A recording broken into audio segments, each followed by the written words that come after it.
হিংস্র পশুর আক্রমণে 5.5 বছরের শিশুর মৃত্যু, শোকাতুর কৃষ্ণগঞ্জ। নদিয়ার কৃষ্ণগঞ্জ থানার অন্তর্গত সোনঘাটা দাসপাড়া এলাকায় এক মর্মান্তিক দুর্ঘটনায় প্রাণ হারালো 5.5 বছর বয়সের এক শিশু। হিংস্র পশুর আক্রমণে শিশুর মৃত্যুকে কেন্দ্র করে এলাকায় ব্যাপক চাঞ্চল্য ও শোকের ছায়া নেমে এসেছে। স্থানীয় সূত্রে জানা গেছে, বর্তমানে পবিত্র রমজান মাস চলার পরিবারের সদস্যরা বিকেলে ইফতার ও নামাজের প্রস্তুতি নিয়ে ব্যস্ত ছিলেন। পরিবারের বড়রা যখন স্থানীয় মসজিদে গিয়েছিলেন, তখন শিশুটি বাড়ির পাশে একা খেলা করছিল। খেলার ছলে সেই বাড়ির সংলগ্ন মাঠ ও জঙ্গলের দিকে চলে যায় বলে ধারণা করা হচ্ছে। নামাজ শেষে পরিবারের সদস্যরা বাড়ি ফিরে শিশুটিকে দেখতে না পেয়ে খোঁজাখুঁজি শুরু করেন। দীর্ঘক্ষণ তল্লাশির পর বাড়ির পাশের একটি বাগান থেকে তাকে রক্তাক্ত ক্ষতবিক্ষত অবস্থায় উদ্ধার করা হয়।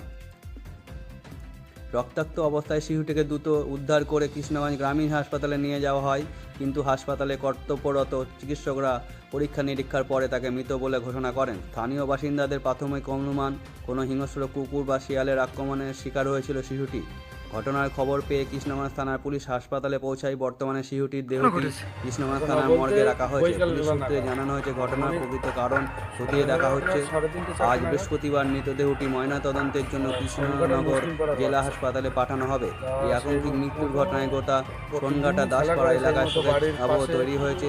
অবধ শিশুর এমন করুণ মৃত্যুতে স্তব্ধ হয়ে পড়েছেন গ্রামবাসীরা। নদিয়া থেকে অঞ্জন শুক্লের রিপোর্ট, গৌরবঙ্গ টিভি। এত এমন অবস্থা যে চোখে দেখার জন্য। সেই আমরা ভিডিও অফিসেই ছিলাম, হঠাৎ আমাদের কাছে খবর আসলে এই ঘটনা ঘটেছে। আমরা তারপর গেলাম আমাদের কৃষ্ণগঞ্জ হসপিটালে। সেখানে গিয়ে দেখলাম তার বডিটা পড়ে রয়েছে। তো ডাক্তারবাবুর কাছে জিজ্ঞাসা করেন, ডাক্তারবাবু তখন ঘোষণা করলেন যে বাচ্চাটা মারা গিয়েছে, মৃত্যু বলে ঘোষণা করেছে। এই হচ্ছে বিষয়। এই দিন দিন এত শিয়ালের এত উপদ্রব বেড়েছে যে এখন বাচ্চাদের এই রকম অবস্থা। বাচ্চাটা ক বছর বয়স হবে? 5 বছর 8 মাস মতো। ছেলে না মেয়ে? ছেলে। সংঘাটা মুসলিম পাড়ায়। ওর বাবার নাম কি? ছেলের বাবার নাম? ওর বাবার নামটা আমি